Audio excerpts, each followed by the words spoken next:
Salut à toutes et tous, bienvenue sur Web Girondin. On se retrouve pour les top et flop avec Flo. Salut Flo. Salut Nico, salut à tous. Alors on va débriefer rapidement parce qu'il n'y a pas énormément de choses à dire. Cette victoire des Girondins en Coupe de la Ligue, huitième de finale, qualification 1-0, but de Thomas Basic. Ton avis général sur la rencontre avant de commencer ce top flop? Je trouve que ça c'est vraiment, on a eu un peu le même type de match que contre Dijon en championnat, c'est-à-dire un match un peu sans saveur, ouais, clairement, parce que s'il n'y a pas le but de Thomas Basic, je pense qu'on va directement au tir au but, parce que clairement, moi j'ai pas trouvé que Bordeaux ait fait vraiment une grande partie ce soir.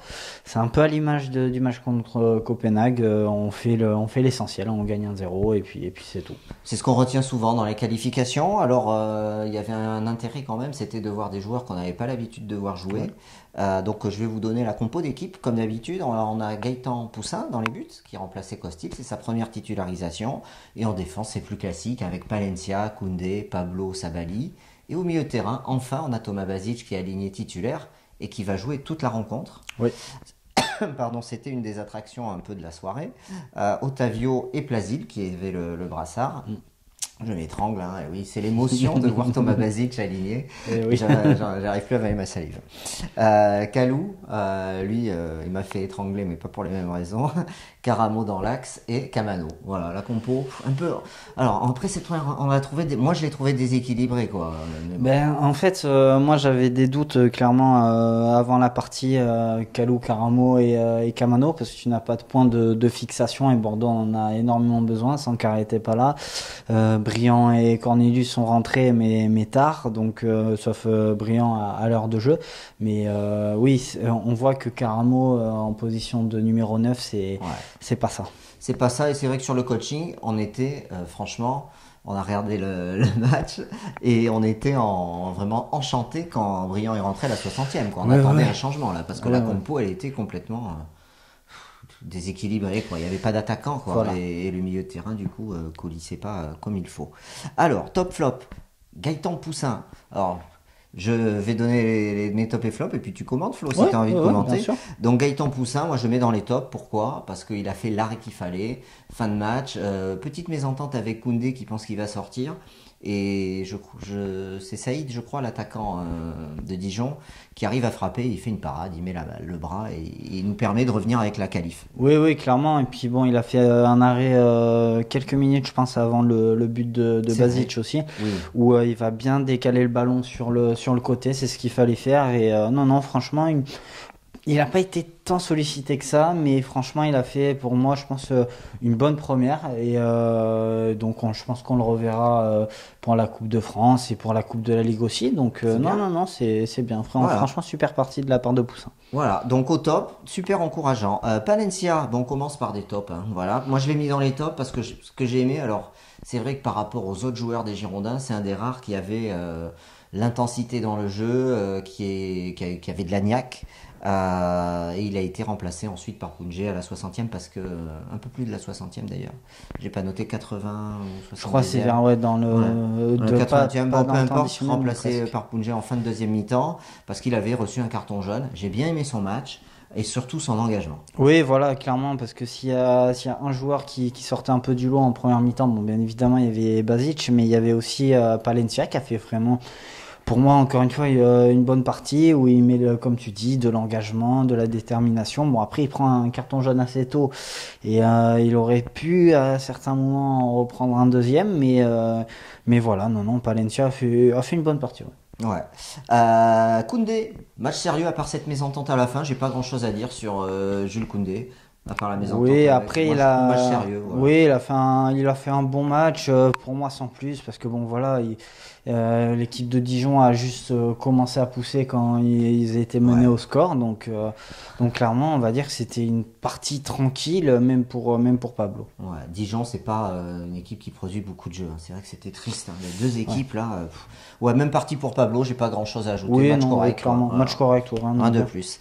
Sabali, moi je suis un peu déçu parce que j'attends toujours plus par rapport à Palencia. Alors toi t'as trouvé moi je lui mettrais match moyen.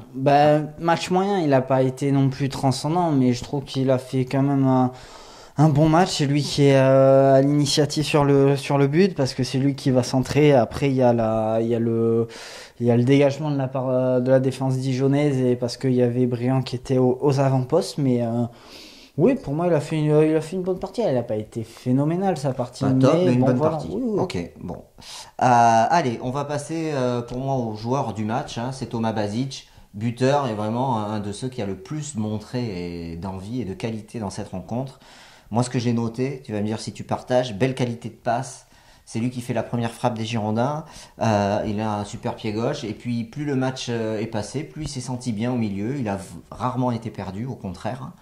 Beaucoup d'assurance et il a une occasion, il est dans les 6 mètres, plat du pied gauche, voilà, c'est imparable. Oui, oui, clairement. Après, il a fait. C'est vrai qu'au début, pour moi, il a eu du mal à déjà lever un peu ses ballons sur les coups de pied arrêtés. Après, voilà, comme tu dis, au fur et à mesure du match, il est monté crescendo dans sa prestation. Il a fait quand même aussi. C'est celui qui a réussi le plus de passes dans les 30 derniers mètres avec 75% de passes réussies. Donc, ça montre aussi un peu son activité. Et non, un bon intérieur du pied. Où il se pose pas trop de questions et c'est bien pour lui parce que bon, on a l'impression que dès que le duo Ricardo Bédoué fait rentrer quelqu'un dans cette équipe-là, on a l'impression qu'à chaque fois, les joueurs saisissent leur chance et là Thomas Basic a réussi à saisir sa chance. Et quand on lit, c'est vrai aussi les propos de l'agent du joueur qui dit bon voilà, je trouve que Bordeaux c'est l'environnement idéal et qui croit dur comme fer et que voilà il va faire son temps et je pense que oui voilà là il fallait juste attendre un petit peu l'acclimatation et puis là il s'acclimate très très bien et puis on le voit quand il marque il est ultra content et franchement Beaucoup super joie, partie ouais. franchement Voilà, top clairement indéniable. on l'attendait tous et moi j'ai pas été déçu. On n'a Non, pas non, été non, déçu. clairement. Voilà. Allez, je continue. Otavio, pas grand chose à dire, match moyen, sobre. Moi, j'étais un peu déçu quand même. J'étais un peu déçu parce qu'il a quand même perdu quand même pas mal de ballons par rapport à d'habitude. Même au niveau de sa précision de passe, c'était pas trop ça. Donc bon, je le mettrai pas dans les flops, mais ouais, un peu loin. déçu de la part d'Otavio. Plasil. Ben, Plasil, moi je trouve il a été au niveau. Puis le milieu de terrain, ça n'a pas été les plus mauvais, entre guillemets, ce soir, les plus décevants, je ne vais pas dire mauvais, mais les plus décevants, c'est surtout l'attaque, je trouve. Plasil, moi j'ai mis match moyen un peu. Et à il est partir passeur décisif, donc oui, bon voilà. c'est vrai. Ça, il faut le noter. Il fait une De la belle tête dans la limite, un peu dans la profondeur pour Basic qui était laissé seul. Et non, il a fait une prestation à la Yaro Plasil, c'est-à-dire que bon, en première mi-temps, moi j'ai trouvé un peu sa prestation un peu terne, et puis après, au fur et à mesure du temps, bon voilà, il a monté en régime un peu à l'image de Basic, donc on va dire une partie moyenne de la part du milieu de terrain tchèque. Allez, on arrive à nos attaquants, on parlera des entrants après. Caramo, alors moi je mets dans les flops clairement, parce que alors c'est vrai qu'il n'a pas joué à sa place, mais alors les erreurs techniques, et ça fait un petit moment que je le pense, je crois il choisit ses matchs selon la visibilité qu'il peut avoir. Alors c'est peut-être calculateur et pas un peu tordu de penser ça, mais on l'a déjà vu hein, avec les footballeurs. Et donc pour moi c'est un flop parce que je trouve qu'il n'a pas fait d'effort, que ce soit technique, pas concentré. On aurait dit que ça le faisait chier, ça l'ennuyait d'être sur le terrain. Voilà. Bon, c'est un avis peut-être un peu dur. Je te trouve un peu dur parce que bon, voilà, comme moi, tu il le m'a dis, déçu. Il est pas dans sa position préférentielle et en plus, bon voilà, on sait très bien que c'est un joueur qui a besoin de toucher énormément de ballons et notamment sur le côté. Alors après, bien évidemment, il peut rentrer un peu plus dans l'axe, mais il a pas le jeu, il n'aura jamais le jeu dos au but. Ce n'est pas possible. Ce n'est pas un attaquant vraiment de formation. C'est plus un joueur de côté. Donc bon, la mauvaise prestation entre guillemets de Caramo, elle était même annoncée. Moi, je serais tenté de dire avant le match parce que clairement, c'est pas sa position pardon. Et moi, je l'ai trouvé un peu mieux quand même quand il était sur le côté droit. Donc okay. Honnêtement, pense que bon, ça sera peut-être l'une des dernières fois où on verra Karamo en pointe, du moins je l'espère. Parce que non, c'est pas du tout là où il excelle, c'est sur son côté, sa capacité à déborder et à dribbler ses adversaires. Et là, dans cette position-là, il peut pas le faire. Camano, flop, alors fantomatique, Camano, c'est vrai que il traverse match après match les terrains comme un fantôme, je trouve.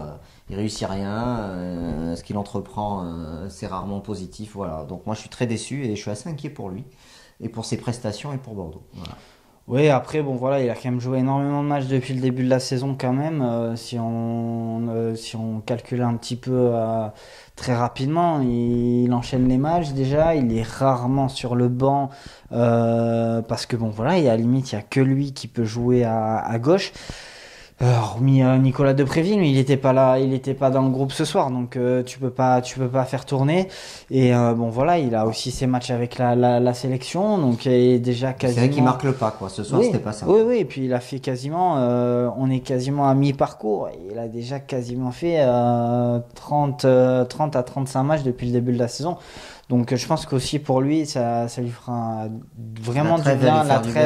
La trêve va lui faire du bien. Et puis c'est vrai que bon, dans ces périodes un peu hivernales, on sait très bien que Camano a toujours un peu quelques difficultés. Et ce soir, bon, comme tu le dis, par contre, c'est vrai qu'on l'a clairement pas vu. Il a été un peu absent des débats, mais ça n'a pas été le seul, notamment sur le trident offensif. Et on va parler de Kalou, que je mets aussi dans les flops, même si il a fait quelques débordements et un centre intéressant. Quand il déborde, il est intéressant.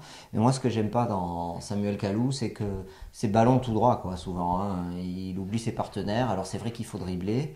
Il le fait bien quand il faut déborder, mais souvent quand il est au milieu du terrain, je trouve qu'il réussit pas grand-chose et il manque d'altruisme. Voilà.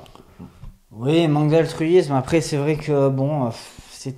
Honnêtement, c'était compliqué pour un peu tout le monde, j'ai l'impression, ce soir. Et c'est vrai que, bon, sauf pour Basic, bien évidemment, mais bon, c'est vrai que ça soit le Karamo ou même Kalou, ça a été compliqué pour eux ce soir.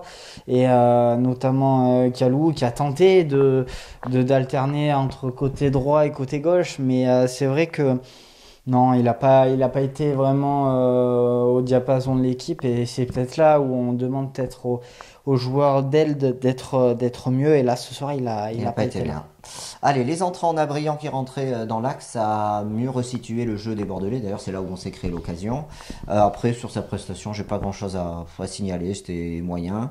Et on a Cornelius qui est rentré. Cornelius à la 89e minute. Voilà, pour apporter son apport offensif de tête. Ouais, son jeu de tête. Son jeu de tête, bon, c'est sûr que quand tu rentres à la 89e minute, c'est compliqué de te montrer, voilà, surtout que bon, Bordeaux avait déjà fait la différence. Donc, il y a pas grand-chose à dire sur sa prestation. On attendra de voir sur les prochains matchs. Allez, le prochain match de Coupe de la Ligue, c'est le quart de finale.